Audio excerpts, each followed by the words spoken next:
আলফা স্বাধীনৰ অজ্ঞাত শিবিৰত ভোগালী বিহু উদযাপন ভিডিঅ' সংবাদ মাধ্যমত প্ৰত্যক্ষ কৰাৰ পিছতেই ডিব্ৰুগড় জিলাৰ খোৱাঙৰ এজন আলফা কেডাৰৰ পিতৃৰ প্ৰতিক্ৰিয়া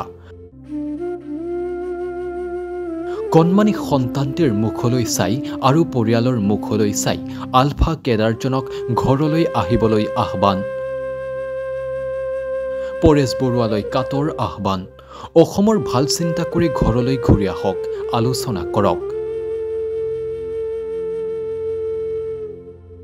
ভোগালী বিহুৰ দিনটোত আলফা স্বাধীনৰ অজ্ঞাত শিবিৰত ভোগালী বিহু উদযাপনৰ ভিডিঅ' সংবাদ মাধ্যমত প্ৰত্যক্ষ কৰাৰ পিছতে ডিব্ৰুগড় জিলাৰ খোৱাঙৰ এজন আলফা কেডাৰৰ পিতৃৰ প্ৰতিক্ৰিয়া প্ৰায় 2 বছৰৰ পূৰ্বে ঘৰৰ পৰা ওলাই গৈছিল ডিব্ৰুগড় জিলাৰ খোৱাঙৰ 2 নং চৰাই হাবিগাঁৱৰ শিক্ষক উচ্চ কমল বৰাৰ একমাত্ৰ পুত্ৰ অভিলেখ বৰা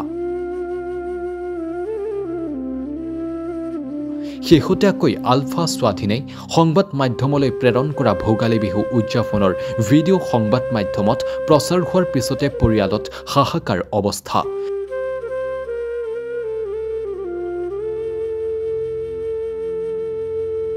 ভিডিঅ'টো চাই চিনি পাইছে পুত্ৰ অভিলেখ বৰাক বিহু গীত গোৱা ল'ৰাজনেই অভিলেখ বৰা ইফালে অভিলেখ বৰাৰ কণমানি পুত্ৰই 4 বছৰ বয়স অতিক্ৰম কৰিছে কিছুদিনৰ পৰা সঘনাই পাপা বুলি বিচাৰিব ধৰিছে ল'ৰাটোৰ মুখলৈ চাই পৰিয়ালৰ মুখলৈ চাই একমাত্ৰ পুত্ৰ অভিলেখক ঘৰলৈ আহিবলৈ আহ্বান জনালে পিতৃ উচ্চ কমল বৰাই আলফাৰ সেনাধ্যক্ষ পৰেশ বৰুৱা আৰু কেডাৰ সকলোলৈও কাটৰ আহ্বান অসমৰ ভাল চিন্তা কৰি ঘৰলৈ ঘূৰি আহক আলোচনা কৰক চৰকাৰকো আলোচনাৰ বাবে এটা যোগাত্মক পদক্ষেপ গ্ৰহণ কৰিবলৈ আহ্বান জনালে অভিলেখৰ পিতৃ উচ্চ কমল বৰাই উল্লেখ্য যে ইয়াৰ পূৰ্বেও ভোগালী বিহু আৰু বহাগ বিহুত বিহু গোৱা ভিডিঅ' পৰিয়ালটোৱে প্ৰত্যক্ষ কৰিছিল নিশ্চয় চিনি পাইছোঁ যোৱাকালি বিভিন্ন মিডিয়াৰ যোগেদি বৈদ্যুতিন মিডিয়াৰ যোগেদি এটা ভিডিঅ' দেখিছোঁ প্ৰত্যক্ষ কৰিবলৈ পাইছোঁ আৰু যিজন ল'ৰাই ভোগালী বিহু এটা হেৰি কৰি পেলাই এটা বিহু এটা প্ৰেৰণ কৰিছে মিডিয়ালৈ সেইটো যিজন ল'ৰাই গাইছে বিহুটো আচল সেইজন ল'ৰাই মোৰ ল'ৰাটো হয় অভিলেখ বৰা নিশ্চিতভাৱে ক'ব বিচাৰিম যে আমি যিহেতু শান্তিকামী মানুহ অসমৰ শান্তি বিচাৰোঁ শান্তি প্ৰগতি বিচাৰোঁ আৰু যিসকলে ধৰক কিবা কথা চিন্তা কৰি জংঘললৈ গুচি গৈছে তেওঁলোকে ভালে কুশলে থাকক বুলিও ভাবিছোঁ লগতে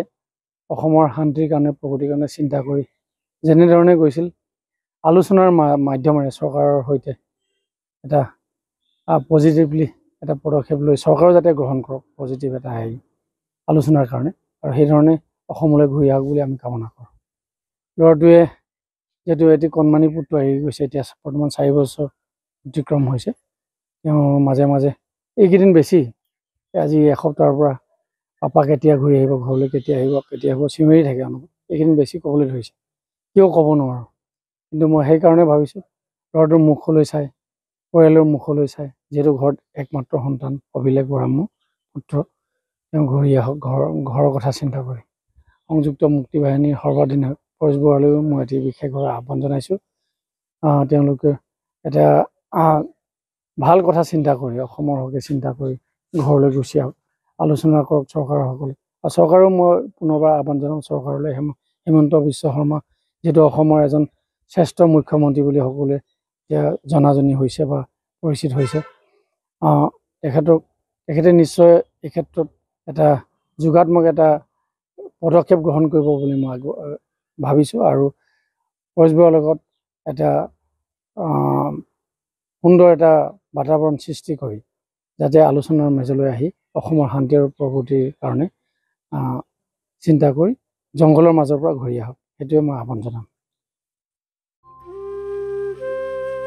মৰাণৰ পৰা নিদানপূৰ্তি ৰিপৰ্ট A News 24/7